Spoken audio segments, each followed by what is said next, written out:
আমরা এখন আছি ঝিকরগাছা মেইন বাজারে নীরব স্ন্যাক্স এন্ড ডিপার্টমেন্টাল স্টোরে। এর সাথে সাথে এটা একটা সুন্দর খাবার হোটেলও বটে। সকালের খাবারে আমরা নিয়ে নিলাম 4 প্লেট ধোয়া ওঠা গরম খিচুড়ি। খাওয়া দাওয়া শেষ করে সকাল সকাল গরম এক কাপ রং চা খেয়ে আমরা রওনা দিলাম আমাদের গন্তব্যে। হ্যালো ভিউয়ার্স, আসসালামু আলাইকুম। কেমন আছেন আমার ভালোবাসার সব মানুষগুলো? আশা করি সবাই ভালো আছেন, সুস্থ আছেন। বৃহস্পতিবার রাতে হঠাৎ করে প্ল্যান করলাম শীতকালীন ট্যুরটা স্টার্ট করা দরকার। তো যেই ভাবা সেই কাজ, ঠিক করলাম মহামায়া লেক সদৃশ নামাজগ্রাম পাচার বাওয়ারে যাব। এই বাওয়ারটার সৌন্দর্যের কথা এত শুনেছি যে অনেকদিন ধরেই মাইন্ডে ঘুরছিল একটাই কথা, যে কবে জায়গাটা যাব।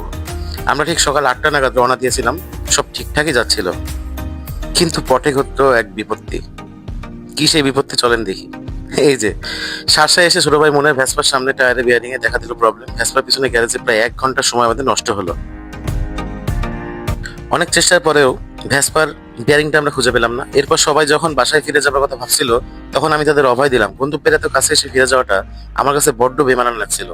অবশেষে আবারও জার্নিটা শুরু করলাম। এর মধ্যে ঘটলো আরেক বিপত্তি। ছোট ভাই মন ভুল করে নিয়ে গিয়েছিল গন্তব্যের অপোজিট ডাইরেকশনে। রাস্তাটা যদিও অনেক সুন্দর ছিল, তারপরে ভুল রাস্তায় যে রাইড দেওয়া যায় না। যখন বুঝলাম ভুল রাস্তায় এসেছি, তখন ফের ইউটার্ন মারলাম আমরা সবাই। সোজা চলে আসলাম বেনাপোল মেইন বাজারে। বাজার থেকে আল আরাফা ইসলামী ব্যাংকের গা ঘেঁষে রাস্তা ক্রস করে ঢুকলাম প্রথমে ডান হাতের রাস্তায়।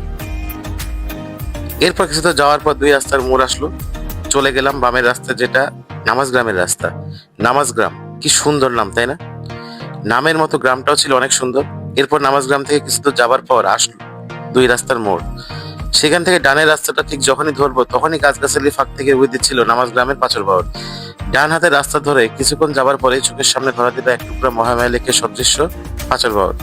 বাওরটা দেখে শুধু মনেই নয়, চোখের শান্তিটাও অনুভব করা শুরু করলাম আমরা সবাই। বাওরের অপরূপ সৌন্দর্য আসলে চোখে পড়ার মতো ছিল। বাওরের এই পাশ থেকে ওই পারে ইন্ডিয়ার বর্ডার বেশ ভালোভাবেই দেখা যাচ্ছিল। আমরা প্রায় বাংলাদেশের শেষ সীমান্তে তখন অবস্থান করছিলাম। মনে একটা থ্রিলারও কাজ করছিল। আমরা বেশ কোয়ালিটি টাইম পার করলাম সবাই মিলে, আলহামদুলিল্লাহ। আপনারাও চাইলে এই মহামায়া লেক সদৃশ পাঁচর বাওর ঘুরে আসতে পারেন। আশা করি আপনাদেরও অনেক ভালো লাগবে।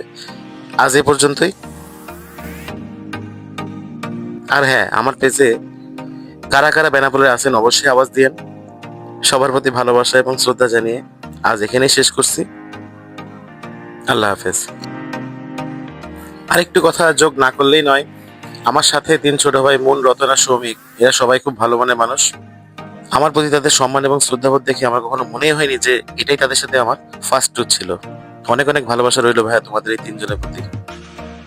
ইনশাল্লাহ এরকম নির্ভেজাল ট্যুর সামনে আরো হবে, তাই তো নাকি?